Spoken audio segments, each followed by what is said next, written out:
किसी को फायदा नहीं होगा। अजित डोभाल का बयान यहाँ आ चुका था सामने, जिसमें उन्होंने साफ कह दिया था कि भारत युद्ध नहीं चाहता है, युद्ध से किसी का फायदा नहीं होता है। ये सच भी है, क्योंकि भारत ने युद्ध सिर्फ तब लड़ा जब भारत पर युद्ध थोपा गया, और उस वक्त पर भारत ने जब युद्ध लड़ा तो सीना ठोक कर लड़ा और उस युद्ध को जीता भी। लेकिन भारत ने कभी पहले शुरुआत युद्ध की नहीं की। भारत ने कभी नहीं चाहा कि युद्ध हो। ऐसे में भारत हमेशा शांति का पैगाम देता रहा है, और इसीलिए महात्मा गांधी को भी जाना जाता रहा है भारत में। जिस तरीके से पूरी दुनिया जानती है, एक पैगाम जो शांति का पूरी दुनिया को दिया गया है। अब सोचिएगा जरा, किस तरीके से एक संदेश तो भारत ने दे दिया है पूरी दुनिया को, लेकिन पाकिस्तान का संदेश पूरी दुनिया को क्या जा रहा है? जिस तरीके से लगातार बगावत वो करता रहा है।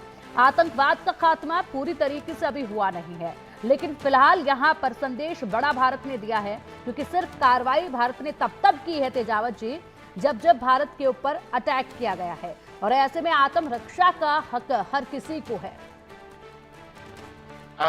पिंकी जी, मैं आपकी बात को थोड़ा सा करेक्ट करता हूँ। आपने कहा कि भारत ने कभी हमला नहीं किया। अगर ऐसा होता तो 61 में गोवा ऑक्युपाई करने के लिए इंडिया जो है वो फोर्सेस ने भेजा। इसलिए ये कहना कि भारत बहुत ही है, पर ये शांति जो है भारत की डिप्लोमेसी का हिस्सा है, पर ये कमजोरी वाली शांति नहीं है। और इसी शांति के बूते पर, या इसी जो सॉफ्ट डिप्लोमेसी है, इसके बूते पर भारत इतना ताकतवर बना है। भारत ने चीन का भी एक तरह से अनुसरण किया इस नीति में, क्योंकि चीन ने लंबे समय तक कोई बहुत बड़ा युद्ध मोल नहीं लिया। भारत का यह दुर्भाग्य था कि पाकिस्तान जैसा अपरिपक्व राष्ट्र उसको बगल में मिला। ये सारे निर्णय सेना द्वारा किए जा रहे थे, और सेना क्योंकि ना तो वो डिप्लोमेसी में इतनी परिपक्व होती है, वहां के विशेषज्ञ ना डेवलपमेंट की उनको ठीक से समझ होती है, और उसका जो खामियां जो पाकिस्तान को भुगतना था वह भुगत रहा है। पर भारत ने बहुत ही एक अच्छे सशक्त देश का परिचय दिया है, और कोई आश्चर्य नहीं है कि वह दुनिया आगे आने वाले दिनों में भारत की तरफ देख रही है। भारत विकास के एक नए प्रतिमान हासिल कर रहा था।